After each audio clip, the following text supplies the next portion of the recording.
Disons que dans mon bonhomme de Léonard de Vinci, dans cet homme-là, disons qu'on met ça à droite. Disons que, quand même, développement économique, on va mettre ça un peu à droite. Disons que dans le dessin, c'est là. Mais je veux vous parler aussi de la main gauche. Je veux vous parler de la main gauche, et cette main-là, peut-être que ça vous semble plus familier, ce sont les valeurs. Évidemment, les valeurs, quand on en parle, au Québec, on est rendu qu'on parle toujours de trois valeurs. La langue, l'égalité entre les femmes et les hommes, et la séparation de l'État et de l'Église. La séparation de l'État. Donc, la laïcité de l'État. Mais en même temps, il faut savoir, il y a d'autres valeurs. Il y a d'autres valeurs dont nous vivons, et dont nous vivons depuis longtemps. J'y reviendrai. Bon. Pour le français, j'ai plusieurs amis qui vont reconnaître ce passage-là, mais dans le fond, il y a eu deux études que nous avons faites, que j'ai faites. La première s'appelle « L'esquisse du vrai visage du français au Québec, le Grand Montréal s'anglicise ». La deuxième s'appelle « L'application de la charte de la langue française au collégial, un prolongement nécessaire ». Dans le fond, on peut dire au Québec, je le dis souvent, le français au Québec se porte bien. Il y a une certaine quiétude dans l'ensemble du Québec. Les gens vivent en général majoritairement dans une langue commune, une langue officielle, leur langue d'usage, leur langue maternelle, qui est le français. Là où il y a des problèmes, il y a deux lieux où il y a des problèmes. Il y a dans la grande région métropolitaine de recensement, c'est-à-dire Montréal, l'île de Montréal, la couronne nord, la couronne sud, et il y a la grande région métropolitaine de l'Ottawa, c'est-à-dire essentiellement Gatineau. C'est là que les problèmes sont présents. Comment faire rapidement, parce que peut-être que tout le monde n'a pas lu, mais on sait, à Montréal, il y a 300 000 anglophones, 600 000 allophones, 900 000 francophones de langue maternelle française, de langue maternelle anglaise et de langue maternelle autre. Donc un rapport de 3 personnes de langue maternelle française pour une personne de langue maternelle anglaise. Un rapport de 3 pour 1. Quand on regarde la langue d'usage, donc la langue qui est parlée à la maison, ce rapport-là n'est plus de 3 pour 1, c'est un rapport de 2 pour 1. Ce qui veut dire plusieurs choses. Ce qui veut dire qu'il y a eu de nombreux francophones, on évalue à 200 000 les francophones qui ont quitté, qui ont migré de l'île vers les banlieues en 20 ans. On sait que les anglophones, eux, le déficit entre ceux qui arrivent et ceux qui quittent maintenant est presque négatif, mais de très peu. Donc, les anglophones restent à Montréal, et beaucoup à Montréal, et ne partent plus du Québec, et on s'en réjouit, c'est très bien.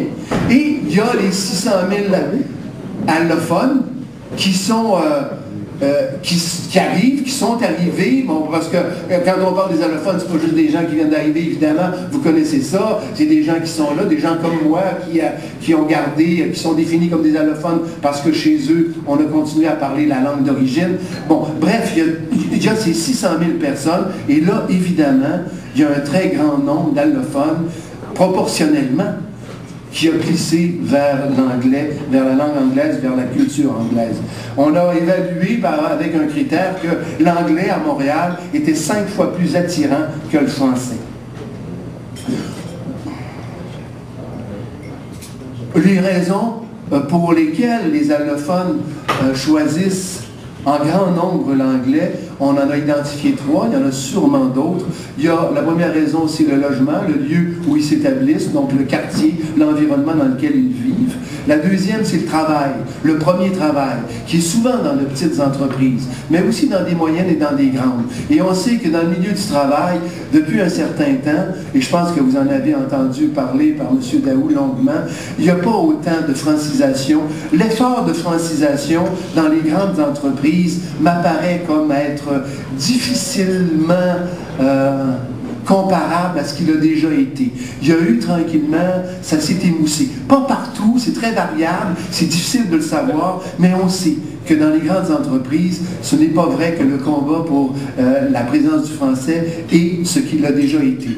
Dans les moyennes entreprises, c'est un peu le même scénario, où là, c'est moins organisé encore, et c'est très difficile de savoir avec précision. Il y a peu d'études qui sont faites sur quelle est la situation réelle dans le milieu du travail.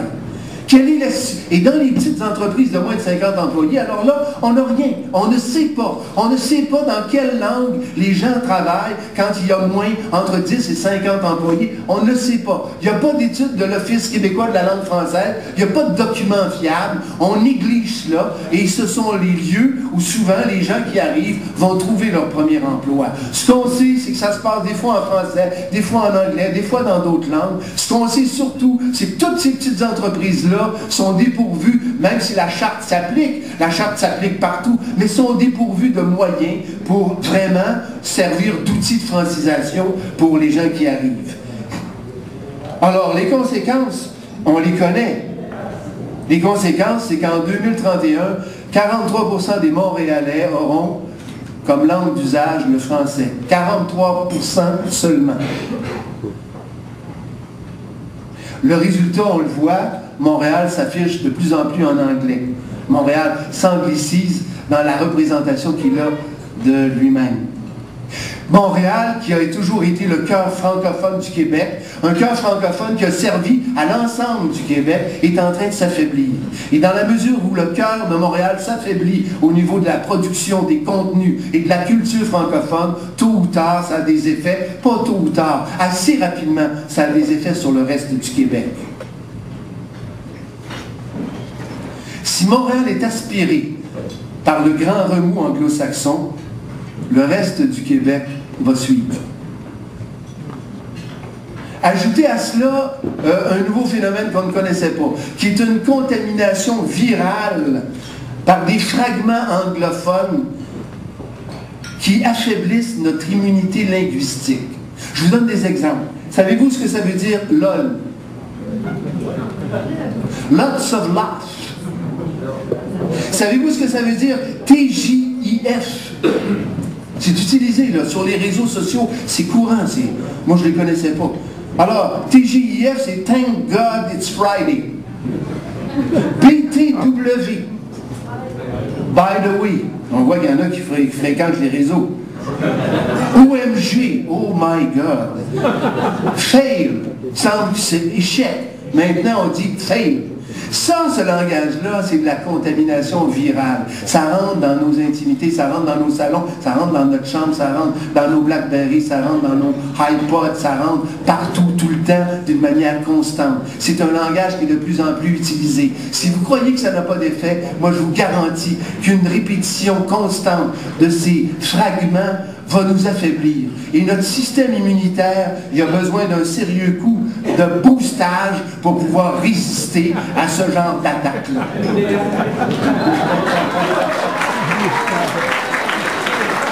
Alors, si nous ne renforçons pas notre immunité, la langue française risque de s'anémier et de disparaître, et avec elle, la culture.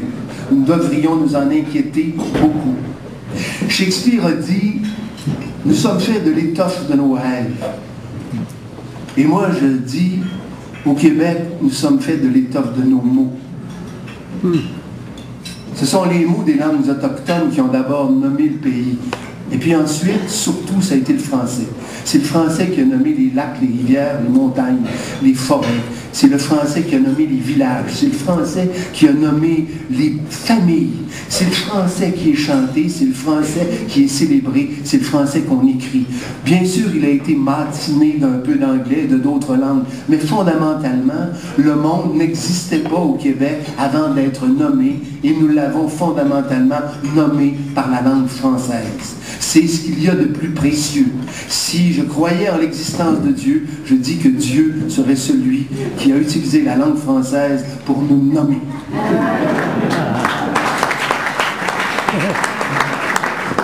La langue crée le monde, elle porte l'accent de notre identité, elle est garante de notre cohésion, d'une compréhension du sens partagé des mots que nous utilisons pour parler du monde qui nous entoure, de nos sentiments et de nos vies.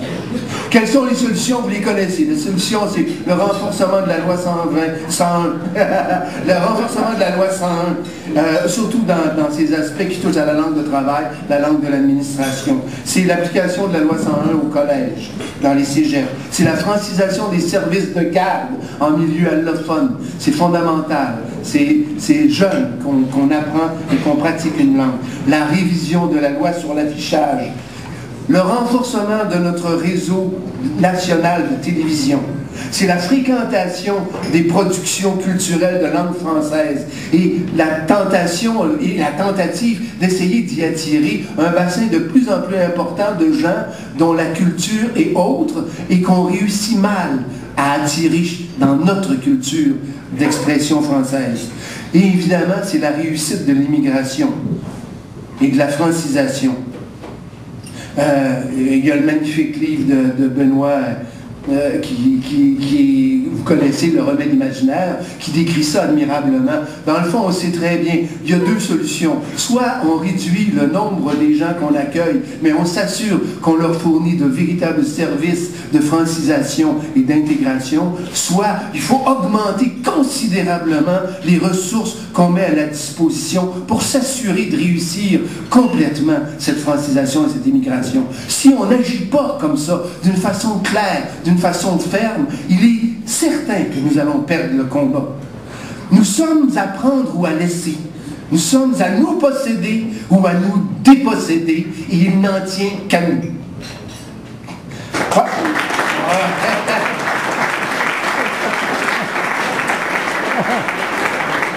Donc, dans la main gauche, en tout cas, il y a la langue. Je sais qu'il y en a plusieurs qui ont entendu ce discours-là, mais bon, pas tout le monde. Alors, je l'ai répété, puis à chaque fois que je le répète, j'y crois de plus en plus. De plus en plus. Et il me tarde de mettre en œuvre ces mesures-là. Il me tarde vraiment. Et si j'ai un regret, c'est de m'être départi par mon départ de ce dossier de la langue et de l'éducation. Mais il n'en tient qu'à nous de le reprendre.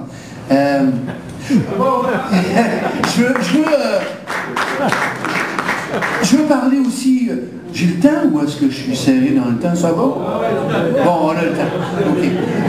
Je veux parler aussi d'une autre valeur. Une valeur qui est compliquée. Et je vais essayer d'être clair parce que moi-même, quelquefois, je me promène dans cette valeur-là. Je veux parler de la laïcité.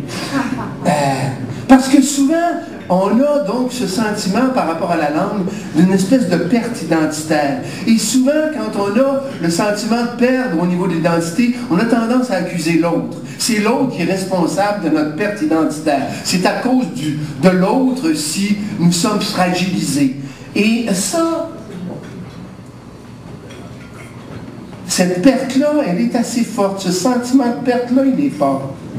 Et quand on regarde la laïcité, c'est assez révélateur. À un moment donné, nous avons décidé dans notre histoire que nous allions séparer l'État de l'Église. Et en même temps, on a abandonné la pratique religieuse. En faisant cela, on a tourné le dos à tout un pan de notre identité collective. Les francophones en Amérique, les Québécois, c'était des catholiques. Et quand on a fait cette migration, un pas démocratique avec lequel tout le monde était d'accord, on s'est trouvé à abandonner la religion. Mais les valeurs portées par cette religion-là, on ne les a pas jetées en même temps qu'on jetait la pratique religieuse. Souvenez-vous, les institutions scolaires étaient les véritables incubateurs des valeurs, de valeurs explicites. Ça s'appelait à ce moment-là, la citoyenneté, ça s'appelait le cours d'hygiène, le cours de bienséance. Là, on pratiquait l'économie parce qu'il y avait des caisses populaires scolaires. Non, mais ça transportait tout un tas de valeurs extrêmement fortes, des valeurs de coopération, des valeurs d'ouverture sur la communauté, des valeurs de travail, des valeurs d'économie, des valeurs intelligentes d'investissement dans ce que nous sommes, des valeurs fortes. Et c'est avec ces valeurs-là qu'on a réussi, mais qu'on a réussi énormément de choses au Québec. Avec ces valeurs-là, on a réussi à réduire la différence entre les riches et les pauvres d'une façon remarquable. On est probablement l'endroit en Amérique où il y a le moins de différence entre les riches et les pauvres. Avec ce modèle-là, on a réussi à avoir de l'équité salariale, une équité salariale entre les hommes et les femmes, les services de garde pour les jeunes enfants, on a financé ça avec ces principes-là, avec cette pensée-là, et le fait qu'il y ait des services de garde, ça a permis aux femmes d'avoir accès au marché du travail, et du coup, on a réduit considérablement la pauvreté dans bien des milieux, dans bien des familles de l'ensemble du Québec. On a rattrapé au niveau, dans notre niveau de vie, on a rattrapé l'Ontario, on est devenu tout à coup une société prospère. Tout cela a été lié à tout l'ensemble des valeurs qui étaient en quelque sorte sous-jacentes, qui soutenaient, qui ont été soutenues ou qui faisaient partie du modèle chrétien. On a abandonné la pratique, mais on a quand même continué à maintenir ces valeurs-là et à les concrétiser. Mais, en même temps, dans le discours, on a un petit peu choisi de donner l'apparence que nous avions opté pour un pluralisme des valeurs. Parce qu'on s'est dit, ce pluralisme-là va indiquer que nous sommes des gens ouverts. Nous sommes ouverts aux autres, nous sommes capables de nous ouvrir, nous sommes capables de tolérance, nous sommes capables d'adaptation. En soi, ce n'était pas un mauvais concept. Mais, ce faisant, on n'a plus privilégié aucune valeur. Plus vraiment. Les valeurs portées par cette historique-là, elles ont été mises en œuvre, elles ont produit de bons résultats, mais tranquillement dans le discours, on a cessé de les véhiculer. Et on a laissé entrer une valeur forte, une valeur dominante, qui est la consommation. Tout d'un coup, la véritable valeur de l'achat, de la création, une valeur obstinée, un discours obstiné, constant sur le fait que nous étions d'abord des consommateurs. On a laissé tranquillement la notion de consommateur remplacer graduellement celle d'un citoyen conscient de sa communauté. On a provoqué un repliement sur chacun pour soi. On a provoqué un endettement majeur des familles, qui fait que maintenant, le premier souci, c'est d'abord de se sortir de cette dette-là et qu'il est de plus en plus difficile de s'ouvrir aux autres et d'être ouvert aux communautés. Entendons-nous bien, je ne dis pas que c'est cela complètement, mais c'est ce qui se passe. C'est une bonne partie de ce qui se passe. Nous avons en quelque sorte négligé de remplacer les valeurs humanistes chrétiennes par des valeurs humanistes laïques. Et actuellement, il faut redresser ce discours-là. Et l'endroit pour le faire, c'est inévitablement par l'école. Il faut se redessiner une école. Plein de gens le font. Je ne dis pas que tout cela s'applique partout. Plein de gens y travaillent. Mais il faut encourager le redessin dans les écoles d'un humanisme laïque qui dise clairement quelles sont les valeurs qui nous ont fondés, quelles sont les valeurs qui se sont déployées et quelles sont les valeurs, les mêmes valeurs avec lesquelles nous allons continuer à marcher vers notre avenir. Si vous pensez aux écoles, le réseau des écoles vertes Brundtland, par exemple, met de l'avant cette conscience de l'environnement, cette conscience de la communauté, cet engagement citoyen, cette beauté d'être parmi les autres. Et il y a un effort considérable à faire de ce côté-là. Il faut réinventer une école qui soit soucieuse d'une solidarité qui s'effrite. Et il faut redonner à cette solidarité-là une âme et il faut lui redonner des défenseurs. Et ces défenseurs, ce sera les enfants, ce seront les jeunes.